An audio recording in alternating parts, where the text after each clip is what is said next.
So నాకు నార్మల్గా దేవుడి మీద భక్తి నమ్మకం కాస్త ఎక్కువే కాబట్టి టెంపుల్స్కి ఎక్కువగా వెళ్తూ ఉంటాం. అలాగే రీసెంట్గా తిరుమలకి వెళ్ళాము. సో తిరుమలకి వెళ్ళినప్పుడు ముడుపు కట్టి తీసుకెళ్ళాను. సో బేసిక్గా ముడుపు అంటే ఏంటి అంటే ఒక కొత్త క్లీన్ క్లాత్, ఎక్కువగా వైట్ ప్రిఫర్ చేస్తూ ఉంటారు. ఆ క్లాత్ని పసుపు నీళ్ళల్లో తడిపి దాంట్లో కాస్త పసుపు కుంకుమ పెట్టుకొని ఎంతో కొంత అమౌంట్, మీకు ఎంత కావాలంటే అంత అమౌంట్ని పెట్టుకొని ముడేసేసుకుంటే దాన్ని ముడుపు అంటాం. సో ఆ ముడుపుని దేవుడి దగ్గర పెట్టి పూజించి ఆ దేవుడి యొక్క గుడిలో ఉన్న హుండీలో వేసి మొక్కుంటే మనం కోరుకున్న కోరికలు జరుగుతాయని నమ్మకం. సో అలాగే మా అమ్మ శనివారాలు వ్రతం చేసినప్పుడు మా ఫ్యామిలీ అందరి తరపున ముడుపులు కట్టింది.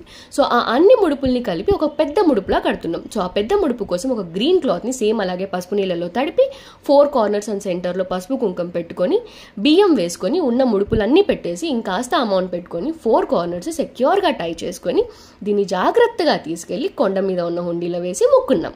సో అదనమాట జరిగింది. Thank you guys.